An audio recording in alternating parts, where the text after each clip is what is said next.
Hello everyone, welcome to my YouTube channel Economics for Class 10. In today's video, I am going to explain the topic of Chapter 4, which is Impact of Globalization in India.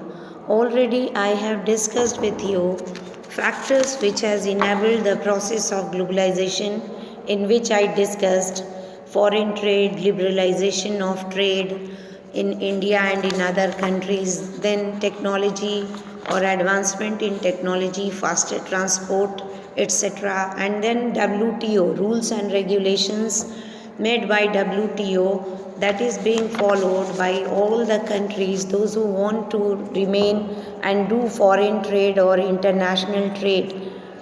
So, what is the impact of globalization in India that I am going to discuss now? So, previously, first I will tell you that in the last 30 years, in 1991, when government removed the restrictions or trade barriers from India to make the trade free as per the rules and regulations made by WTO, the impact of globalization is not same or was not same for all the sectors in the economy, or it has its effect on the lives of people was not same, it was different. That I am going to discuss how globalization has affected and how it has changed and brought greater competition among the producers, manufacturers, and how it has benefited the lives of the consumers. So, globalization, of course, it has interlinked the markets of the countries in the world, and greater competition it brought among producers, and both local and foreign producers or manufacturers, they are now competing with each other and trying to expand their business and get better profit or better return. So, advantage how the globalization helped the consumers, and particularly, but what we see that well-off consumers means those who have more money or those who are rich, they they have been benefited a lot by this globalization, and there is, because they are getting better choice before them present in the market, and they enjoy improved quality at same rates and lower prices for several products. And several companies are now available selling their products at similar prices, but improved quality is also available at low rates. So, in this way, globalization has helped the well-off consumers or well-off buyers. As a result, these people, means these well-off people, these rich people today enjoy higher standard of living than before. Secondly, what we see that MNCs, their numbers have increased, and they have their investment also in our country has increased a lot, and many more MNCs are coming and they are expanding their market. But how they are beneficial for the local producers and how they are affecting the lives and business of these local producers, that is also very important to discuss. So what we see that MNCs have increased their investment in India over last 30 years, and which means that investment in India has been beneficial, means they have got benefited because of the investment that they are making in India. Means they are buying land, they are setting setting factories here in India, and buying machines, etc. And how it is beneficial for them, that we are going to discuss. MNCs have been interested in not in all types of products or in industries. They are mainly in the industries such as cell phones, automobiles, electronics, soft drinks, fast food chains, services such as banking in urban areas, etc.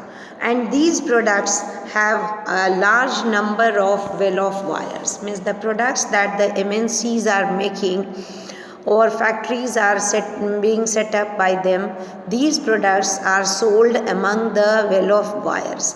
Means large number of well-off buyers, rich buyers, they are using their products, they are increasing the demand of these products. And in these industries and services, new jobs have also been created, or new jobs have also increased in these industries. Local companies supplying raw materials, etc., to these industries, means the local industries who used to supply raw materials and components to these MNCs, they have prospered, means they have benefited a lot and their profit has increased. But what we see that many top Indian companies, because of their wealth, because of their power, they have also been benefited and they have now emerged as MNCs like Ranbaxy, Tata Motors, then Reliance Industries, Infosys, etc. These are the top Indian companies which have been benefited a lot due to this globalization, and they have now become MNCs themselves, and they are going abroad, set up their industries in other countries of the world also, and they have made or they have earned a greater profit. So globalization has of course created new opportunities for companies providing services. Means those service provider companies, they have also got benefited due to this globalization, and they are now able to provide, they are now become able to provide excuse me, let me see that where my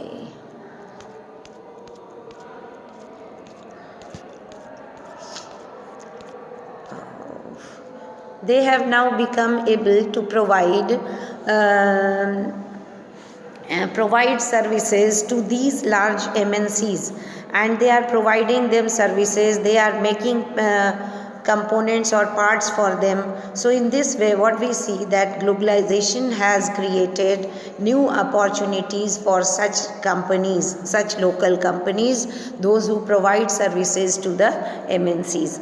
So IT sector, the Indian company producing a magazine for the London-based company and call centers are some example. These have got services because of the MNCs that are investing in India.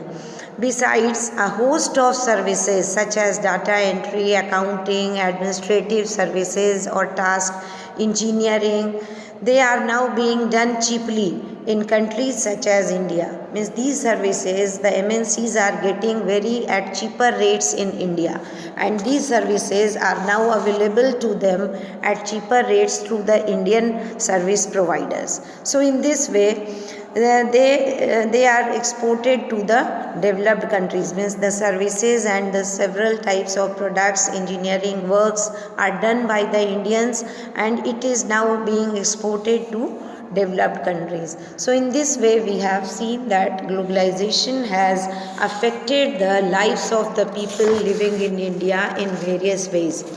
Now next topic is how it has affected the lives of the small producers, and what are the steps being taken to attract foreign investment in India, and what role has been played by the government. It is written here, and you must read the chapter yourself. So in recent years, what we see that the central and state governments of India, they are trying to attract foreign investment, because the foreign companies, they will come with huge money and new latest technology, and with that latest technology and huge money, they come and invest. If they will come and invest, jobs will be created, and production or the demand, means government will become able to fulfill the growing demands of the well-off buyers, etc.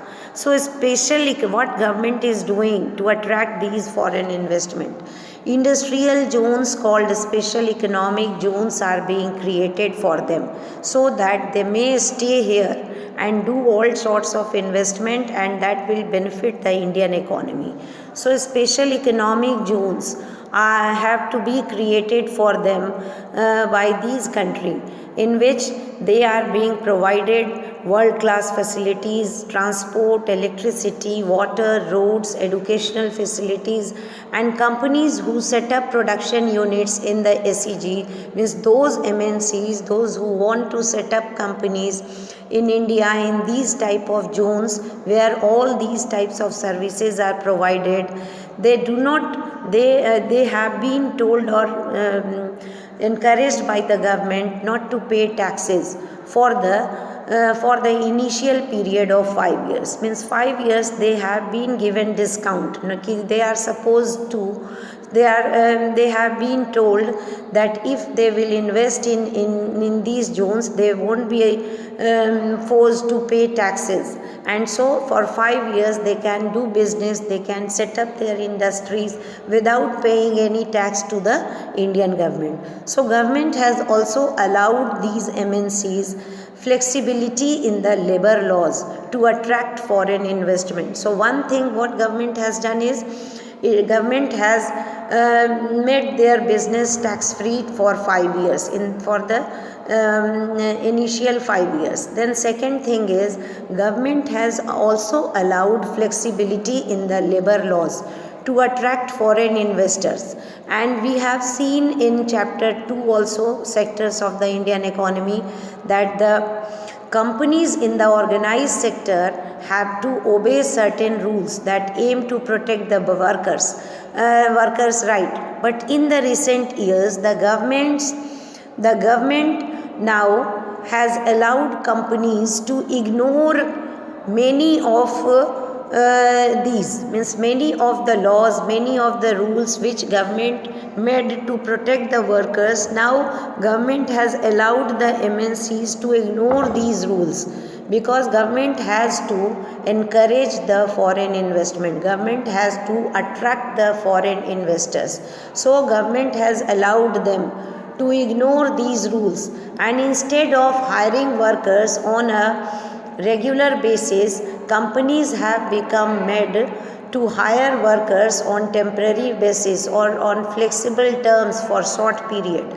And in this way, there is intense pressure of work on the workers, and this is done only to reduce the cost of labor for the MNCs. So government has allowed them to employ the workers on flexible terms, not on a regular basis, so that their cost of production may reduce and they start earning more profit, and this will make them to invest more in other countries or in India and expand their business, and the Indian economy will also get benefit. So, however, still not satisfied, foreign companies are demanding more flexibility in labor laws. So, government has tried, government has given them not imposing any tax for initial 5 years. Government has made the labor law flexible, but still these MNCs, these foreign companies are not satisfied, and they are demanding from the Indian government to make their laws more flexible for them, so that they may enter, they may come or invest in India, provide the country more benefit, and may become able to reduce their cost and their profit increases. So in this way, we have seen that several Indian companies, top Indian companies, they have also become able to benefit from this increased competition, and they have invested in newer technology and production methods and raised their production standards, and some have gained too much from this successful collaboration, means they have collaborated with the foreign companies, and with their technology they have also become able to emerge as MNCs, and benefited a lot. So, moreover, globalization has enabled or helped some large companies to emerge as to become as multinationals like Tata Motors, Infosys, Renmaxi, Asian Paints, Sundaram Fasteners, Reliance Industry, name is not here, but you can mention, are some Indian companies which are spreading their operations worldwide.